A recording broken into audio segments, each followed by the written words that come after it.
Alô, muito boa noite a todos. Estão aqui para hoje nós debater alguns assuntos relacionados ao tema, a tolerância a estresses ambientais.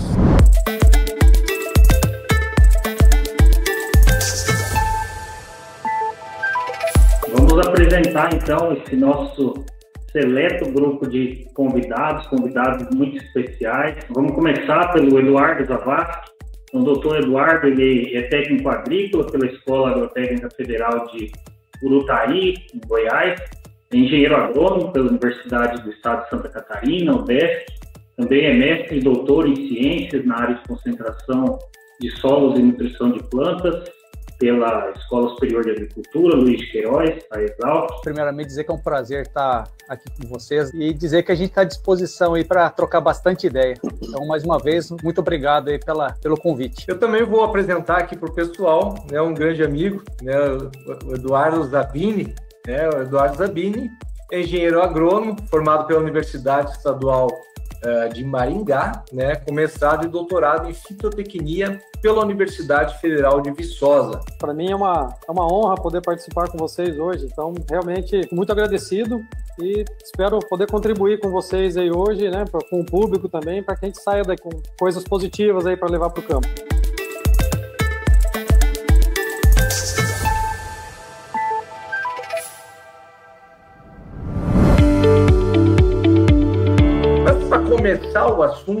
Começar o assunto que levou, né, justamente a publicação, né, a temática, é interessante nós estar levantando, né, qual é o panorama hoje, o cenário da agricultura hoje, né? Então, hoje nós estamos, né, com variedades com alto teto produtivo.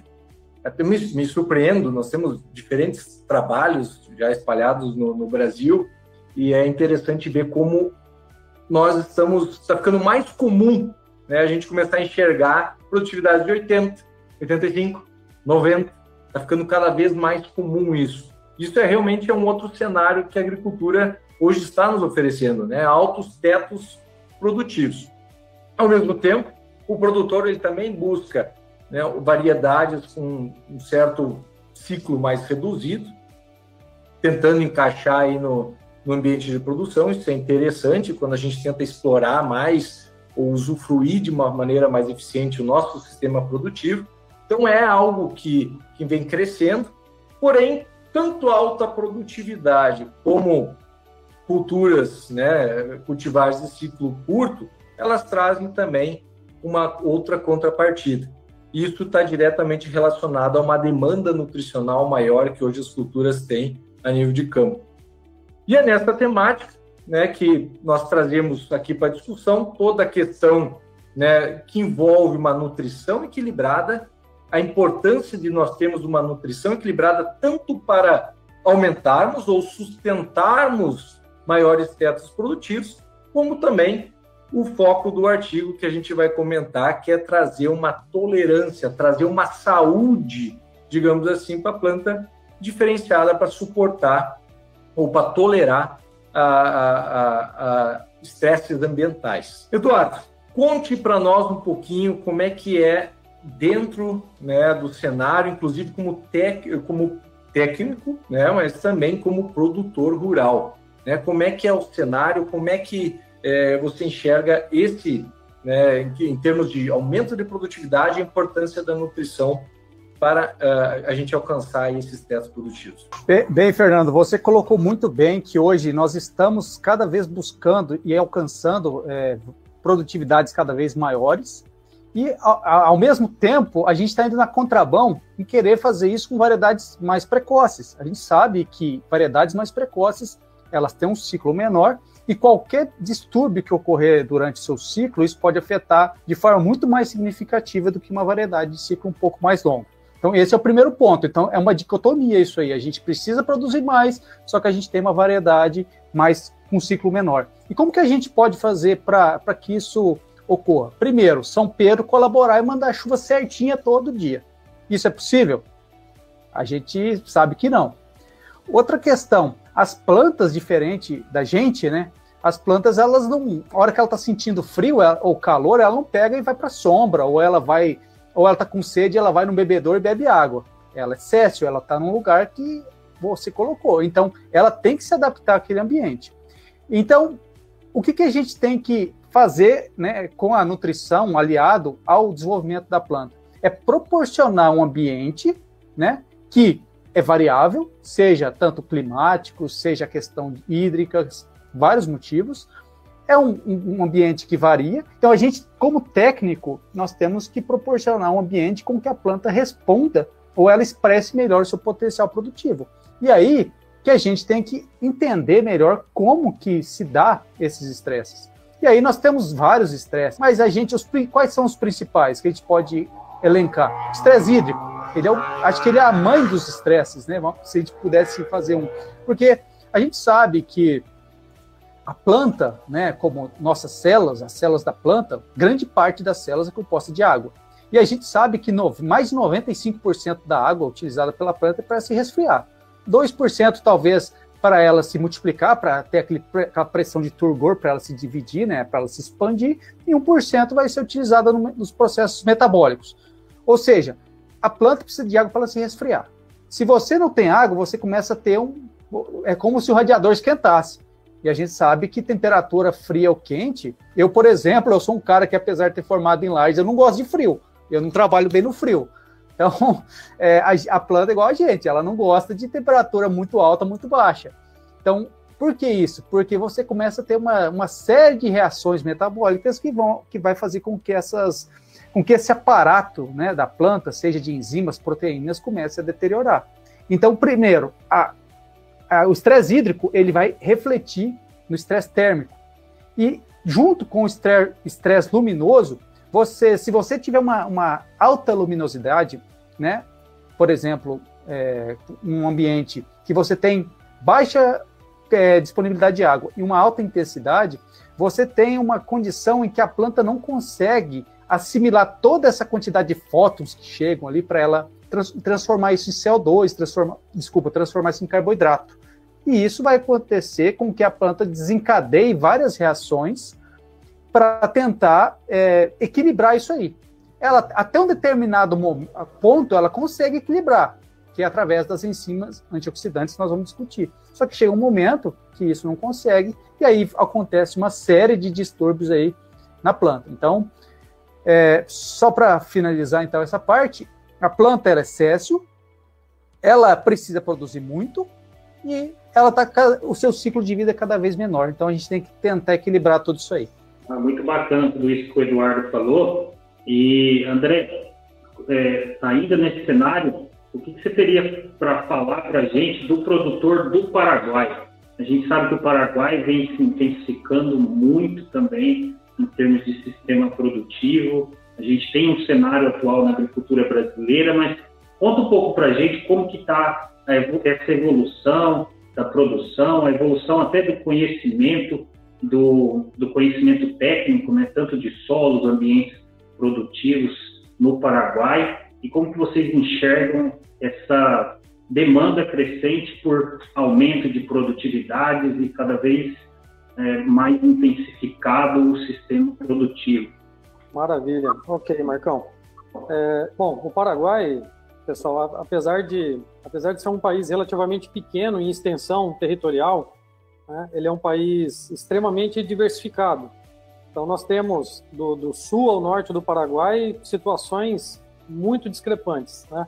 Obviamente, as plantas têm que se adaptar a essas condições. Contando um pouquinho eu gostaria de contar um pouquinho de uma história para vocês, com alguns dados, né? Para contextualizar um pouco essa questão do panorama atual aqui do país. O Paraguai, nos anos 2000, né, ali safra 2000, 2001, ele cultivava aproximadamente 1.300.000 hectares, certo? Houve um salto de crescimento de área por volta ali do ano 2004, 2005, que chegou-se a atingir, então, próximo de 2 milhões de hectares. A barreira dos 3 milhões de hectares cultivados no Paraguai, isso eu estou falando em soja, milho, trigo, né, cultivos de grãos, a barreira dos 3 milhões de hectares ela foi vencida ali entre 2012 e 2013. E atualmente o Paraguai conta com cerca de 3,5 milhões de hectares cultivados. A média da produtividade de soja, até os últimos 5 anos, ela estava meio estagnada ali na faixa de 2.500 quilos por hectare. Né? E agora, mais recentemente, a previsão ano passado e agora para essa safra atual, não é muito animadora também, é na faixa aí dos 3.000 quilos por hectare, ou 50 sacas, né? Ou seja, nós tivemos um incremento de área relativamente importante, não houve um incremento muito significativo de produtividade a nível país, né? Embora isso não sirva de regra, porque nós temos produtores aqui com médias acima de 4.500 quilos por hectare, 5.000 quilos por hectare, muitas vezes, né? Então tem sim uma boa parcela de produtores que estão aí acima das 70, 80 sacas por hectare, certo? Bom, mas enfim, o que eu quero dizer com isso? Nós temos ainda muito espaço para crescer em produtividade. E isso aí demanda realmente de plantas adaptadas, plantas bem nutridas e um ambiente adequado, né? Que até onde nós possamos manejar o ambiente para favorecer a produtividade. Em relação à concentração da soja aqui no Paraguai, obviamente ela está concentrada nas áreas mais próximas da fronteira com o Brasil, que são solos mais argilosos, né? E as novas fronteiras agrícolas da soja no Paraguai, elas estão indo para o centro do país, né? Sobretudo a uma região de solos mais arenosos, e aí outra vez a situação climática e os estresses têm um impacto muito mais importante, né? E algumas áreas do sul do Paraguai, que anteriormente eram cultivadas com arroz e com pastagens, estão também se deparando agora com a soja nesse ambiente, né? Então vocês veem a diversidade das coisas aqui como são. Em relação, Marcos, você comentou o panorama geral aqui das tecnologias, né? Sim, o Paraguai é um país que os produtores aqui estão acostumados a adotar tecnologias, né, tanto em máquinas quanto em insumos, e é interessante de perceber que grande parte dos produtores do Paraguai, grande parte dos sojicultores, né, no Paraguai, eles são imigrantes ou os filhos que hoje são produtores têm alguma relação com a imigração. O imigrante por si só, ele já é uma pessoa diferenciada, né? Ele tem esse aspecto de desbravar fronteiras, de correr atrás da informação, da tecnologia. Então isso dá para perceber que o uso de máquinas, insumos, eu digo para vocês, nós aqui no Paraguai não perdemos em nada para bons produtores do Paraná, por exemplo, ou de outras regiões do Brasil, com bons que estão aí adotando boas tecnologias, né? E, obviamente, alcançar, né, sobrepassar esses patamares de produtividade depende de um somatório de fatores, né? A relação entre manejo e genética é essencial. Por sorte, sempre que vem uma nova genética, as empresas também detentoras da genética, elas acabam acompanhando esse lançamento de uma demanda maior, né, esclarecendo essa maior demanda da planta. Bem como o Eduardo comentou, são plantas geralmente de ciclo mais curto, mais exigentes, e essa mensagem ela vem muito forte, né? Cuide bem da planta, porque essa planta, para que seja muito produtiva, ela necessita cuidados mais intensos, né? Então isso, ao longo do tempo, a gente vem notando, principalmente nos últimos 10 anos, que é o período que eu tenho atuado aqui no Paraguai, há 12 anos já. Então a informação ela se difunde muito mais rápido, né? Hoje em dia está muito fácil e o produtor tem acompanhado essa demanda, né? Associando bom manejo com genética de ponta. Muito bom, excelente, André. Muito bom saber que nós temos, sim, continuamos tendo diferentes cenários, né? Não só no Paraguai, mas no Brasil também, essa expansão, né, para áreas que outrora tinham outros usos, né, usos predominantemente de pastagens.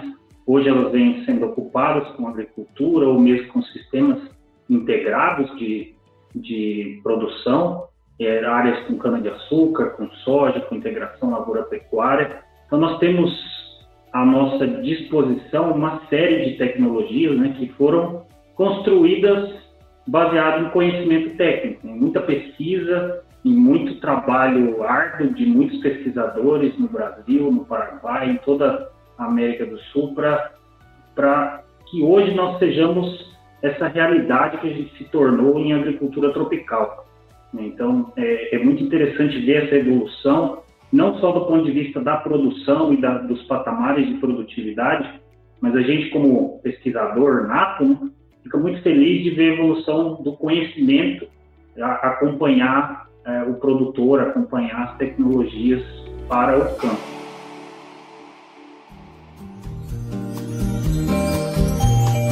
O André também já deu uma complementada, mas o estresse, na verdade, é uma coisa que faz parte da vida, né? Não só das plantas, não só para nós, mas para quem está exposto a um ambiente, está exposto a estresse, né? Então faz parte da vida o estresse. E eu acho que aí nós, quando a gente fala em termos de manejo de fertilizantes, ou manejo de insumos, né? Ou manejo de culturas, né? O objetivo final é que a gente venha manejar tudo isso a fim de que reduza os estresses, né? Pode ser estresse luminoso, pode ser estresse por água, pode ser estresse por nutriente, pode ser muitos estresses, né? E cabe a nós manejar diferentes fatores, como é o desafio, né, Eduardo, tu comentaste ali no início, como manejar tudo isso, né? Como manejar tudo isso a fim de reduzir estresse. E aí a gente tem o estresse ambiental, né? Que a gente chama de estresse abiótico, né? Mas muito bem, gostaria de perguntar, Eduardo, né, de uma forma, a gente já deu uma introdução, mas que, né, comentar um pouquinho mais sobre o que é um estresse hídrico, o que é um estresse luminoso, o que é um estresse térmico e como isso afeta a produtividade. Não, legal, Fernando. Vamos tentar, então, aprofundar um pouco mais o assunto de uma forma que seja compreensível, né? Bem, vamos então voltar ao assunto estresse. Então, o estresse é alguma coisa que perturba o adequado funcionamento da planta ou do animal, quer que seja, né? Então, uma vez a planta é submetida a uma determinada situação ambiental, aí no caso abiótico, ela muda, que não seja de acordo com a manutenção da sua homeostase, deixar a planta funcionando adequadamente, ela começa a sofrer alguns estresses. Então, como você pontuou bem, vou tentar separar, eles acontecem simultaneamente, aí não existe um estresse acontecendo de cada determinada forma, mas eu vou tentar separá-los aqui para a compreensão do pessoal. Quando a gente fala em estresse hídrico, tem duas formas. O excesso de água é tão prejudicial quanto a falta d'água. Por que o excesso, né, de água é prejudicial?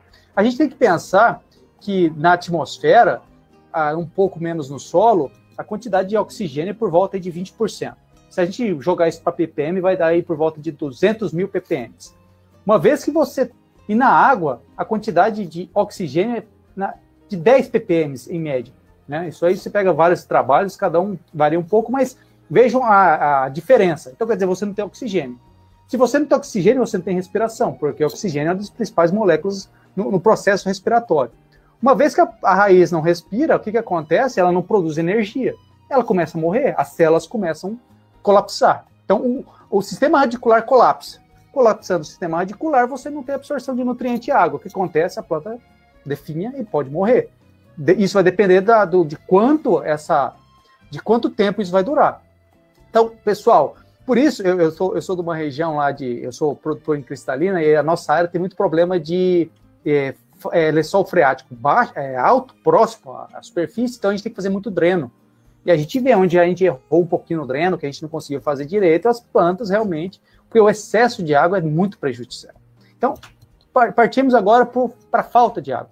O que acontece? A planta, quando ela lê, né, ela é um sensor, e ela começa a ler que está faltando água. Pô, se a água é responsável por refrigerar e está faltando, então eu vou ter que começar a poupar a saída de água. Aí a planta começa a acionar algumas coisas. Ela pode produzir mais ácido abscísico, começa a perder folha, porque a folha é a principal forma, né, de perder água. Ela começa a fechar estômago. Então, se ela fecha estômago ao mesmo tempo, ela está deixando de estimular CO2 para fazer a fotossíntese. Então, A falta de água começa a superaquecer a planta, e a gente já, como eu já tinha explicado, algumas enzimas, proteínas e toda DNA, enfim, todo o aparato metabólico precisa de uma temperatura adequada para funcionar. Então, se há um aquecimento, a gente começa a ter problema. Então, a planta começa a colapsar. Isso pensando em estresse hídrico. Então, você tem fechamento de estômago, principalmente, né? Tem várias outras coisas. Mas você tem degradação e inativação de proteínas e enzimas, e você tem o superaquecimento da planta. Partindo para o estresse luminoso. O estresse luminoso, qual que é o principal problema do estresse luminoso? A planta ela tem uma capacidade, mesmo plantas de ciclo C4, apesar delas ter uma capacidade maior de assimilar luz e ter uma fotossíntese maior, a gente chama que o processo de absorção e assimilação de energia, ele tem uma curva e tem um platô e depois desce. Se você tem uma superexposição dessa planta à luz, o que acontece? Você tem um excesso de fótons entrando. Esse excesso de fótons ele não consegue ser metabolizado, a planta não consegue transformar isso em carboidrato, e aí você vai ter uma sobra de elétrons. Eu gosto de fazer uma analogia com o metabolismo da planta com uma esteira. Pensa numa fábrica, você tem uma esteira levando um monte de caixa. E aí essas esteiras são todo aquele complexo proteico da fotossíntese, lá, os citocromos e tal, eles vão carregando os elétrons. Pense que chega uma determinada hora que uma dessas esteiras para, porque a capacidade de trabalho dela chegou num limite, ou por um excesso hídrico, uma falta de água, ou enfim. O que acontece? Você começa a ter um monte de caixa vindo, e essas caixas são os elétrons. E aí, se você parou uma etapa, o que vai acontecer com esse excesso de caixas aí? Vai vir alguém, que são as enzimas antioxidantes, e começa a tirar. Vamos tirar um pouco de caixa aí para funcionar o negócio. Mas só que vai chegar um momento que não vai ter braço suficiente para tirar tanta caixa. Ou essa esteira volta a funcionar, ou colapsa o negócio. E aí, através da nutrição, a gente consegue aumentar esse número de braços aí para tirar essas caixas. Ou, através da nutrição, a gente consegue fazer com que essa esteira volte a funcionar mais rápido. São várias estratégias. Isso são micro, macronutrientes que podem atuar em diferentes frentes.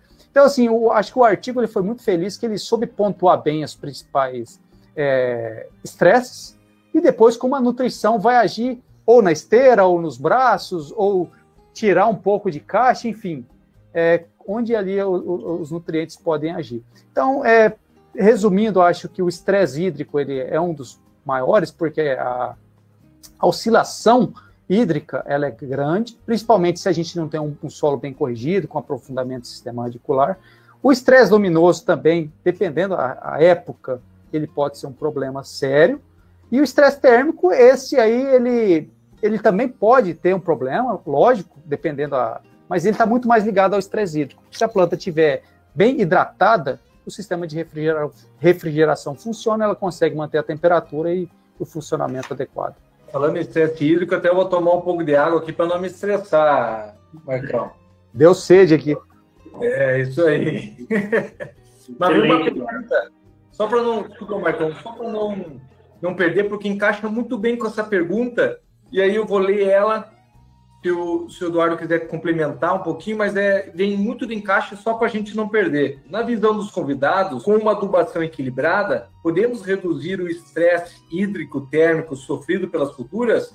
Quanto refletiria na produtividade? Acho que vem muito bem, acho que o Eduardo comentou alguma coisa em relação a isso, mas eu deixo aberto se quiser complementar alguma coisa. Não, acho que a nutrição ela tem tudo a ver, né, com estresses. Por quê? Como eu comentei, são várias frentes, seja nessa esteira que eu comentei, seja nas pessoas que vão tirar essas caixas, enfim. Por exemplo, estresse hídrico. Como a gente pode mitigar estresse hídrico? Primeiro, sistema radicular. Se a gente tem um sistema radicular mais robusto, a gente tem uma planta que acessa mais água e essa planta vai conseguir manter o seu aparato térmico de uma forma mais estável por mais tempo. Como a gente faz isso? Correção de solo, uso de fertilização equilibrada, fósforo, enxofre, magnésio. Não adianta a gente vem de uma cultura que o pessoal eu sempre bato muito nessa tecla, que o pessoal vem muito da cultura do NPK.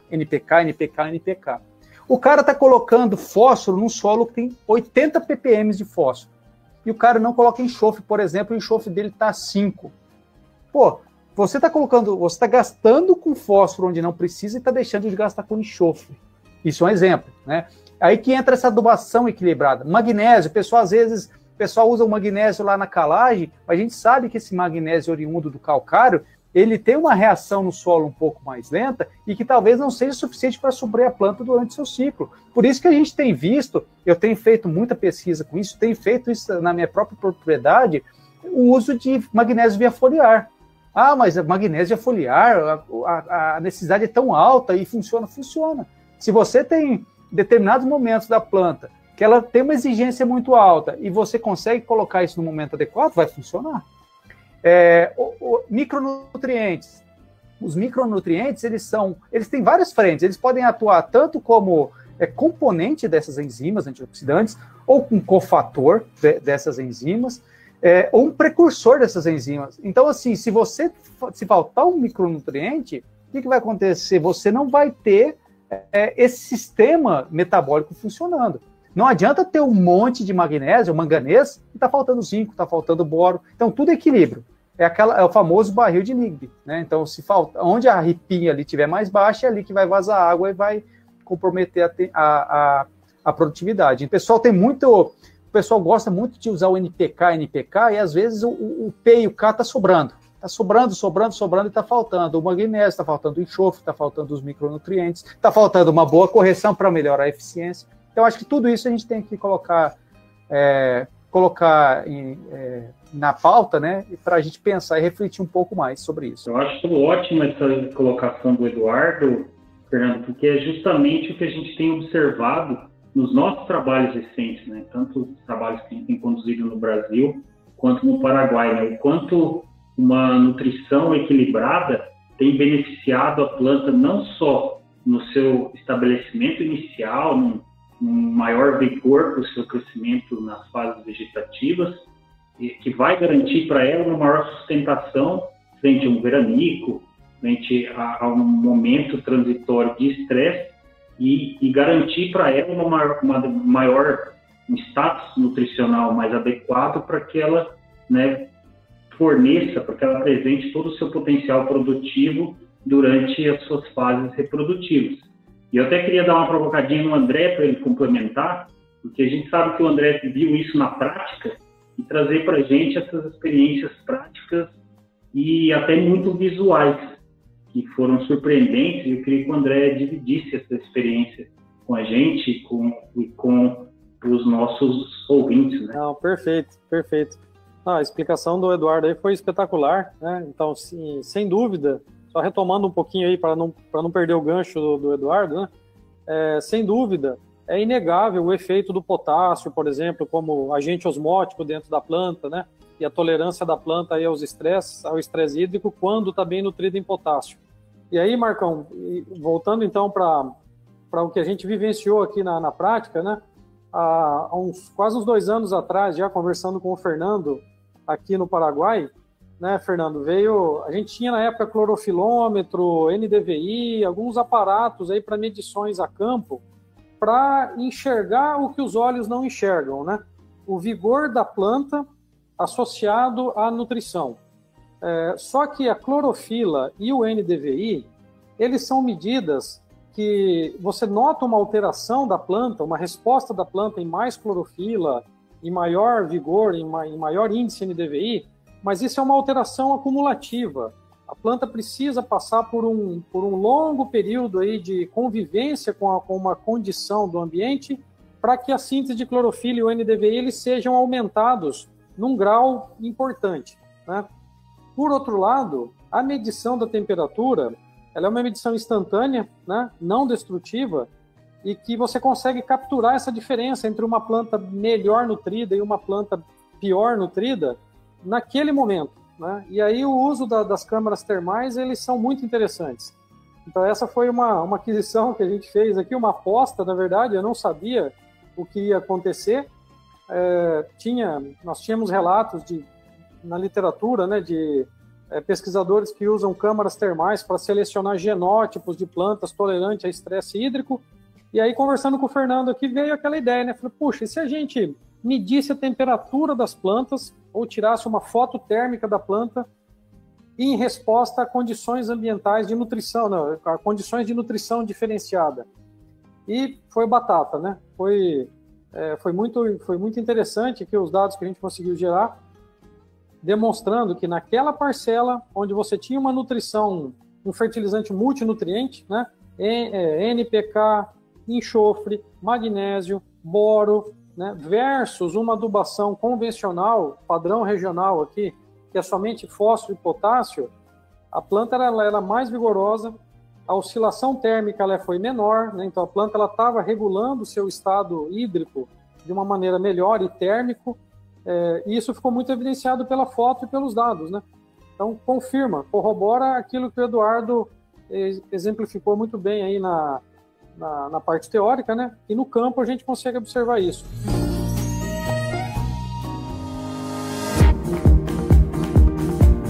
Pessoal, tem uma pergunta aqui, então acho que está chegando o momento de eu fazer aquelas perguntas mais né, o pessoal perguntou de manejo. Mas vamos lá, pergunta para a mesa. Existe alguma prática de adubação ainda realizada por produtores e que pode estar limitando a produtividade? Essa é uma e eu gostaria de colocar junto para a gente debater, né, para dar tempo de conversar todas.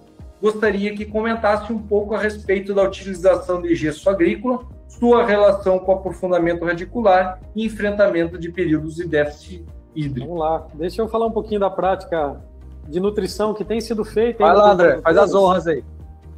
Tem sido feita por produtores e a gente tem observado, eu tenho observado particularmente aqui no Paraguai, alguns casos, pessoal, infelizmente, de excessos interferindo na produtividade, né? Nós temos aqui algumas faixas de solos argilosos de boa fertilidade, vamos dizer, até boa fertilidade natural, sobretudo aqui próximo ao Rio Paraná, né? E áreas que vêm sendo bem adubadas nos últimos anos com fósforo e potássio, como disse bem o Eduardo lá, né, lá atrás. Então o produtor não abre mão de uma boa aplicação de fósforo e potássio. Porém, está se esquecendo da correção com o calcário. Então, são áreas que ainda vêm sustentando um patamar de produtividade razoável, mas se a relação entre magnésio e potássio fosse um pouquinho melhorada, com certeza iria produzir mais. Então, eu tive uma experiência de campo aqui de manchas, né, em lavouras de soja, e depois a mesma mancha na lavoura de trigo. Nós voltamos lá, fizemos análise de solo, fizemos análise foliar. Eduardo, teores de potássio no solo próximo de 1 centimol, e magnésio 1 ponto alguma coisa centimol. Ou seja, uma relação potássio-magnésio quase 1:1, né? E a planta estava, então, sofrendo ali, a diagnose foliar mostrou claramente isso. Inibição da absorção de magnésio pelo excesso de potássio, né? Então, esse é um caso que vem acontecendo ainda. Eu só queria complementar esse comentário do André, e olha que a gente nem combinou, mas eu também tive algumas experiências anteriores, a mesma situação, André. Então, no Nordeste do Brasil, é muito comum a aplicação frequente de calcário e gesso, justamente para condicionar, né, para suprir cálcio e magnésio no sistema, mas aí entra o gesso para condicionar a subsuperfície e construir perfil. É uma prática reconhecidamente eficiente, né? O único ponto de atenção é que os produtores, eles têm prestado muita atenção nessas práticas e na adubação NPK. Então, no caso da soja, né, fósforo e potássio. E aí o que acontece? Você carrega de potássio, porque os solos são arenosos, mexeria muito potássio, e o potássio enche o grão da soja, você carrega no gesso, porque tem que construir perfil, e faz todo sentido, né, nesses ambientes mais sensíveis a estresse, como são solos arenosos da região, principalmente do oeste baiano, né, isso é uma prática muito comum. E o que fica faltando nessa história, né? Então o pessoal aplica calcário para suprir cálcio e magnésio, mas a gente tem que lembrar que o calcário sempre vai ter mais cálcio que magnésio. Então se aplica um corretivo para suprir nutrientes, e é uma prática muito boa quando você não eleva demais o pH, e aí começa a ter outras interações também prejudiciais para a planta, principalmente com micronutrientes. Mas além disso, você ainda entra com insumo de baixa solubilidade e carrega de cálcio o sistema, né? Porque você carrega no calcário e carrega no gesso, e aí está carregando de potássio na adubação potássica. E aí o vilão da história, né, o coitado da história, na verdade, é o magnésio. Então, o magnésio, ele tem sido realmente um nutriente que é um desafio manejá-lo, mas que a gente vê na prática a resposta quando esse manejo é feito de uma forma equilibrada.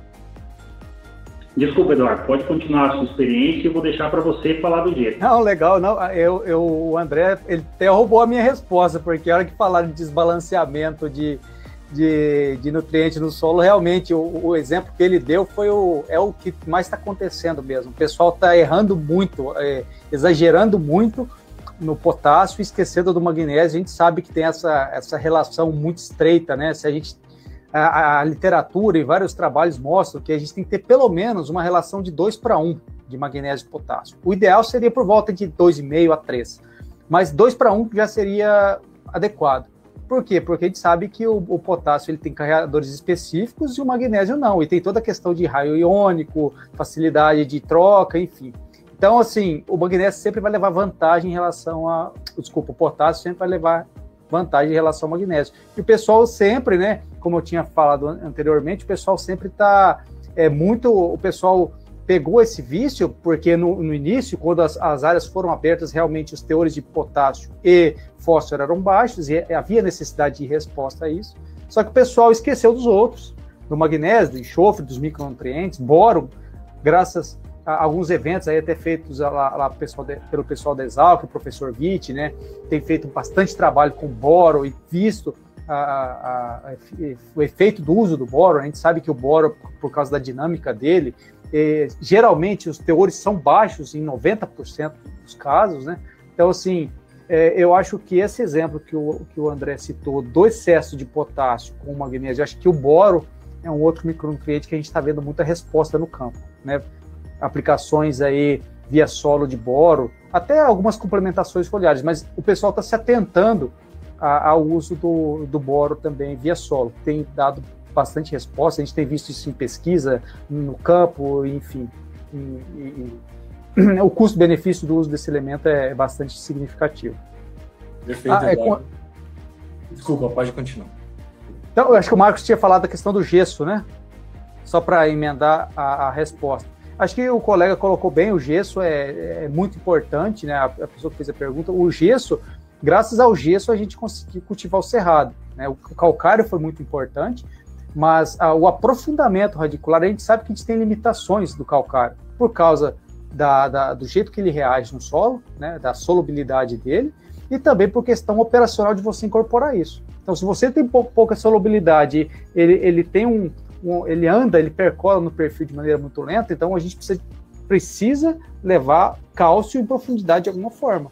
E a forma mais barata, né, em algumas regiões, claro, tem região que é complicado levar gesso, né, é o uso do gesso agrícola. E aí a gente tem visto respostas lineares com aumento de dose de gesso. E o pessoal tem aquele estigma, medo de aplicar gesso, né? E todos esses cálculos que foram feitos, seja pela Embrapa, seja pelo professor Witt aqui da Exalc, seja pelo Eduardo Caires, todos eles foram baseados em pesquisa e em um cabedal teórico. Tudo isso tem uma teoria por trás. O cara não vai aplicar, se na conta lá no critério do Caires dá 8 toneladas de gesso, isso tem uma teoria por trás, porque você pode aplicar isso da resposta. Então, assim, seguindo os critérios que são adotados, né, de forma certa, pode usar o gesso sem medo. A gente tem aqueles exemplos, né, o André trabalhou bastante com café, né, o pessoal faz aquela irrigação branca com gesso, né, ficou bastante famoso. Quer dizer, o gesso é o principal veículo de raiz, né, no solo. Obviamente, eu estou falando veículo químico, né, e aí tem outros, né, a parte física, através de plantas de cobertura, parte microbiológica, mas eu acho que quando a gente fala em manejo químico, o gesso é o carro-chefe aí para aprofundamento do sistema radicular.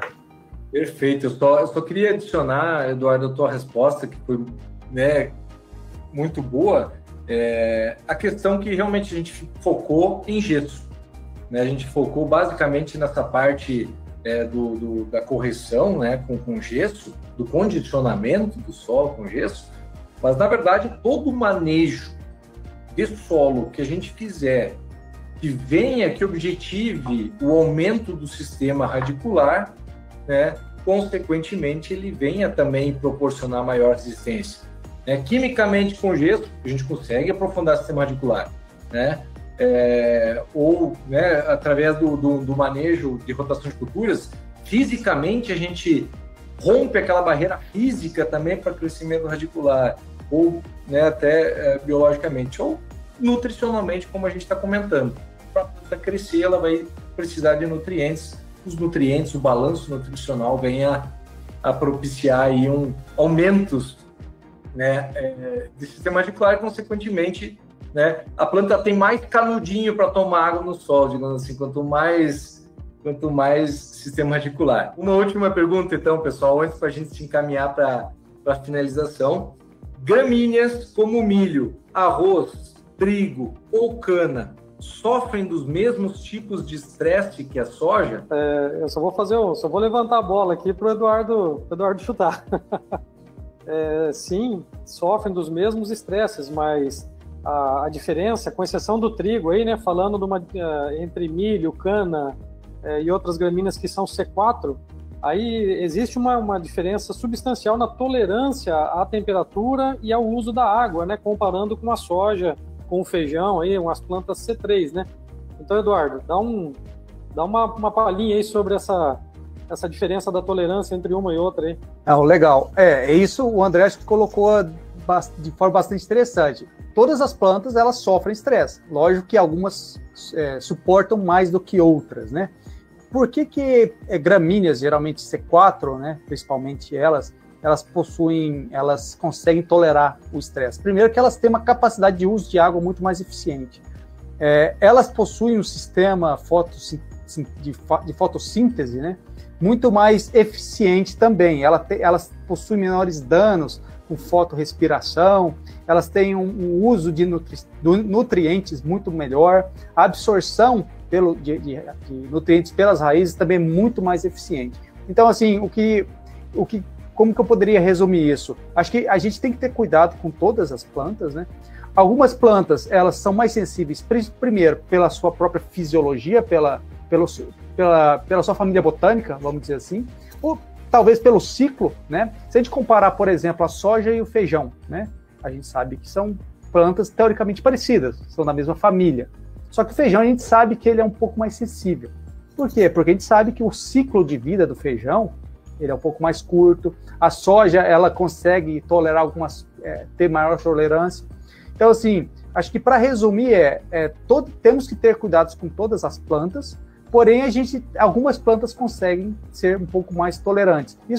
Isso vai ter muito a ver com todo o seu aparato fisiológico, morfológico. Algumas plantas, elas possuem uma espessura de cera maior, elas possuem uma raiz que se aprofunda mais, ela tem um sistema de abertura e fechamento de estômago mais eficiente.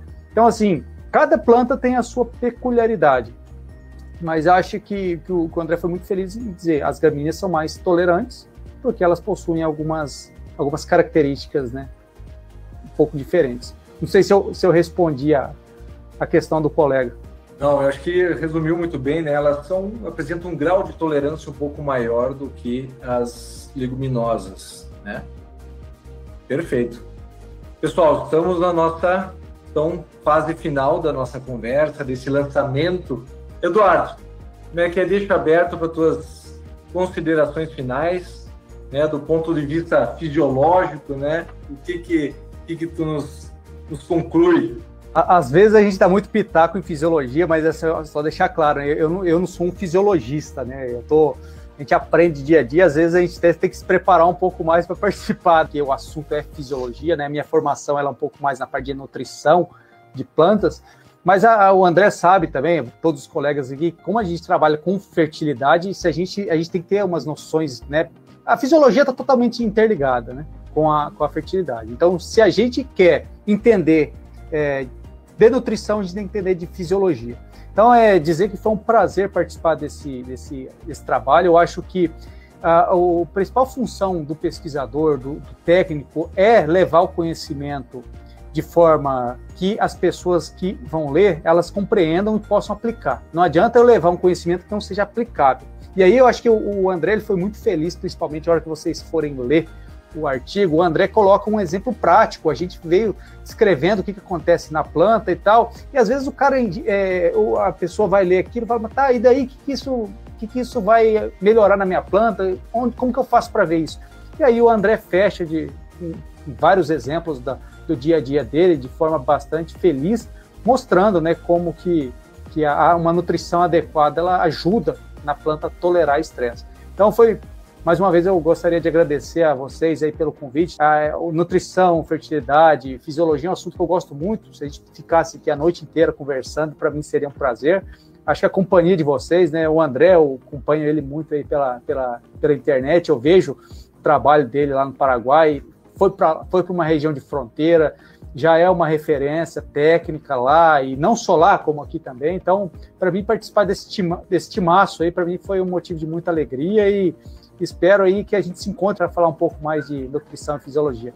Obrigado aí, Fernando, Marcos e André. Vamos dar continuidade, né? Passar a palavra para o André, então, para fazer suas considerações finais e agradecimento. Né? Claro que o maior agradecimento é nosso, mas também deixar aberta a palavra para você, André. Ok, pessoal. Não, eu fico muito, muito lisonjeado de ter sido convidado. Realmente foi uma grande honra para mim. Em relação, fazendo um fechamento breve aqui técnico, né? Eu acho que essa tolerância ao estresse, ela é multifatorial, né? Então ela começa realmente pela correção do solo. Se a gente der condição de que a raiz esteja mais profunda, a planta vai tolerar melhor os estresses, né? E aí passa pelo calcário, passa pelo gesso. Hoje nós temos ferramentas de diagnóstico aí fantásticas, né? Não deu tempo de falar tudo aqui, mas medição de condutividade elétrica do solo, identificação de zonas de potencial produtivo, conseguir corrigir finamente, né? O que essas regiões precisam que a gente corrija para que a planta seja mais produtiva ali. Toda a parte de telemetria, imagens satelitais, drones e tudo. Hoje nós temos tecnologia à disposição aí para medir, né, muitas coisas que há 5, 10 anos atrás não podíamos. Então, existem ferramentas disponíveis, vamos usá-las da melhor maneira possível, vamos corrigir bem o solo, fazer uma nutrição adequada e certamente a gente vai ter plantas mais produtivas, né? E aí, a partir disso, um agradecimento especial ao Marcão e ao Fernando, né, e ao Eduardo, que não nos conhecemos pessoalmente ainda, né, Eduardo? Espero em breve, quem sabe, poder conhecê-los. E é espetacular o trabalho que a AgroAdvance vem fazendo nos últimos anos aí, né? Temos que conversar um pouco e trazer alguns cursos aqui para o Paraguai, viu, Eduardo? Precisamos de trazer conhecimento para cá, né? Ajudar o nosso produtor, os técnicos do Paraguai aqui a produzirem mais também, né? E no mais é isso, pessoal. Muito obrigado mesmo pela oportunidade. André, para nós é uma satisfação muito grande. Antes de mais nada, nós estamos entre amigos aqui, então é um prazer, uma satisfação. Foi um prazer participar conjuntamente a vocês. Como eu falei, somos amigos e, no caso do Eduardo, ainda companheiros de academia, então tem muita história para contar. Foi uma conversa muito agradável. Pessoal, muito obrigado, André. Obrigado, Eduardo, foi um prazer. Nos vemos na próxima, né?